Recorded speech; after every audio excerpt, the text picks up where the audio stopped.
दोस्तों इंसान ने जब से आँख खोली है इस दुनिया में तो उसका एक बहुत बड़ा इंटरेस्ट रहा है द कंस्ट्रक्शन। अब कंस्ट्रक्शन जब हद पे पहुंच जाती है तो एक और टर्म आती है the accurate construction. Accurate construction जब हद को पहुंच जाती है तो एक और टर्म निकल आती है ब्रिलियंट कंस्ट्रक्शन। आज हम एक ऐसी ब्रिलियंट कंस्ट्रक्शन के बारे में बात करने जा रहे हैं जिसको ना किसी मशीन की मदद से बनाया गया और ना ही किसी ख़ास चीज़ की, ये ख़ास किसी जादू की मदद से बनाया गया। दोस्तों इजिप्शियंस क्या ख़ास चीज़ यूज़ करते थे पिरामिड्स को बनाने के लिए। पिरामिड्स ऐसे स्ट्रक्चर थे जो कि वैसे तो ट्रायंगुलर शेप के होते थे, लेकिन इसकी और बहुत सारी शेप पाई गई। अब पिरामिड्स अपनी शेप की वजह से मशहूर नहीं हुए, ये एक ख़ास चीज़ की वजह से मशहूर हुए हैं जिसका मैं पहले भी नाम ले चुका हूँ, द ब्रिलियंट कंस्ट्रक्शन।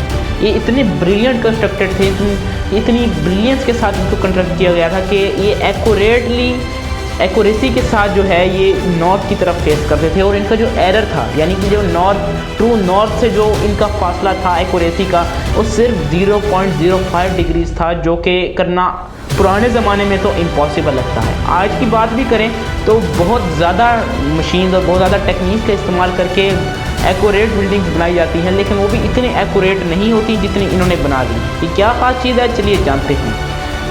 अच्छा, अब हर सवाल के पीछे एक जवाब ज़रूर होता है जिसको हम नहीं जानते, लेकिन थ्योरीज की मदद से समझने की कोशिश करते हैं। साइंटिस्ट हर प्रॉब्लम को सॉल्व करने के लिए ख़ास थ्योरीज सजेस्ट करते हैं, जिनमें से एक थ्योरी तो है जी द सर्कमपोलर मेथड। ये मेथड इन्वॉल्व करता है कि आप दो स्टार्स को ऑब्जर्व करें जो कि एक दूसरे को अपोजिट डायरेक्शन में फेस करते हैं स्काई में, और एक दूसरे को ट्रू नॉर्थ में फेस करते हैं। यानी कि अगर आप इनका इस्तेमाल करें तो एक्चुअली आप ट्रू नॉर्थ को तो देख सकते हैं, लेकिन आप इतनी एक्यूरेट बिल्डिंग्स नहीं बना सकते, लेकिन कम से कम आप ट्रू नॉर्थ को तो देख ही सकते हैं।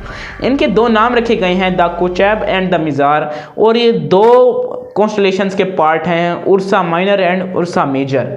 अब इनकी मूवमेंट ट्रैक करने के बाद आपको ये तो अंदाज़ा हो जाएगा कि ट्रू नॉर्थ क्या है। आगे आपका कमाल है कि आखिरकार आप कंस्ट्रक्शन कैसे करते हैं।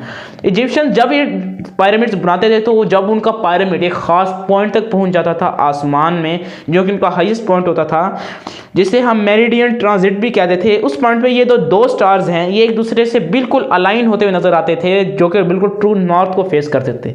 अब इसी वजह से हो सकता है कि वो किसी प्लम बॉब या किसी एक वर्टिकल स्टिक का यूज़ करके शेडो को कास्ट करके और एक कंपास बना एक बिल्कुल एक्यूरेट बिल्डिंग बना जाए, लेकिन इस तरीके से भी वो इन पिरामिड्स को बनाते तो एक्चुअली जो एरर है, यानी कि जो ट्रू नॉर्थ से फासला है एक्यूरेट नॉर्थ से, वो बहुत ज़्यादा होना चाहिए था, इतना एक्यूरेट नहीं होना चाहिए था।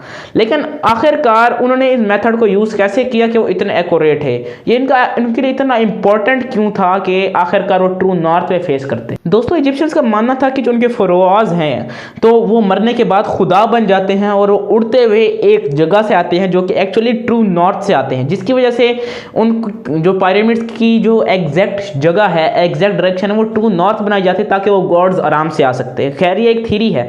एक और जो थ्योरी है वो एस्ट्रोनॉमिकल नॉलेज को यूज़ करती है। वो ये कहती है कि जो इजिप्शियंस हैं उनके पास ख़ास इल्म होता था पिरामिड्स को बनाने का और सीजन्स और स्टार्स को, जिसकी वजह से वो ख़ास वजूहात के तहत पिरामिड्स को इस डायरेक्शन में बता देते ताकि फ्रिक्शन वगैरह और जो सीजन्स वगैरह हैं उससे ये अफेक्ट ना हो।